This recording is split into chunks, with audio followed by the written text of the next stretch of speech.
સફલા એકાદશીની કથા કૃષ્ણ ભગવાન યુધિષ્ઠિરને કહીને સંભળાવે છે. તો સાંભળો. પૂર્વ ચંપાવતી નામની નગરીમાં એક રાજા રાજ્ય કરતો હતો. તેનું નામ હતું માહિષ્પત.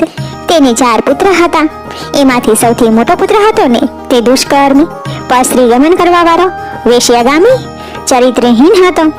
આ કારણથી રાજા પુત્રને ખૂબ જ તિરસ્કાર કરતા હતા. આ બધું કરવાથી રાજાને મનમાં ઘણું જ દુઃખ થતું હતું. રાજા તો પુત્રને ઘણું સમજાવતા હતા, પરંતુ પુત્ર સમજવા તૈયાર જ ન થયો. આથી રાજાએ રાજમહેલમાંથી તેને રજા આપી દીધી. તે જંગલમાં ભટકતું જીવન જીવી રહ્યો હતો. રાત્રે લૂંટફાટ કરતો અને ફળફળાદી અને અભક્ષ વસ્તુઓ ખાઈને જીવન વ્યતીત કરી રહ્યો હતો. સમય વીતવા લાગ્યો. રાજકુમારની ખૂબ જ હાલત ખરાબ થવા લાગી. એકવાર માગસર સુદ 11ના દિવસે જંગલમાં તે એક પીપળાના ઝાડ નીચે બેઠો હતો. આ સ્થળ અને આ પીપળો છે ને તે દિવ્ય રૂપ હતું, જેનું તેને કંઈ જ ભાન ન હતું. વિચારમાં તે જાણી જોઈને ભૂખ્યો જ પડ્યો રહ્યો. આમ ને આમ રાત પડી.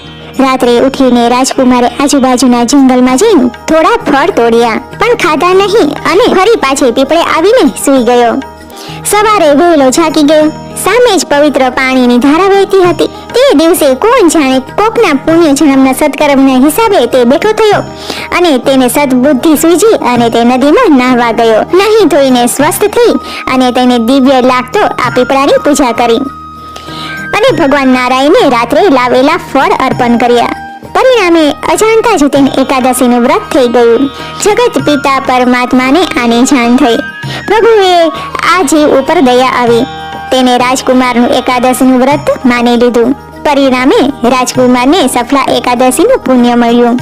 સવાર થતાં જ તેની પાસે એક સુંદર ઘોડો આવીને ઊભો રહ્યો અને આકાશવાણી થઈ, હે કુમાર, તે ગઈકાલે જાણતા અજાણતા સફલા એકાદશીનું વ્રત કર્યું અને ભગવાનને તૃપ્ત કર્યા, જેના ફળરૂપી જા તને આ રાજ્ય તને ફરી પાછું મળશે.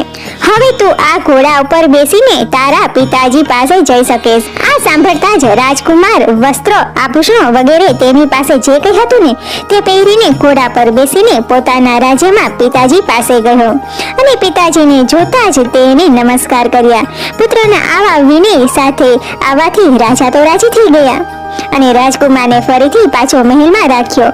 પરંતુ આ વખતે પુત્રના લક્ષણો રાજાને પોતાથીને અધિક સારા લાગવા લાગ્યા. આમને આમ ઘણો સમય વીતવા લાગ્યો. રાજકુમાર હવે તો પ્રજાના પણ પ્રિય થઈ ગયા.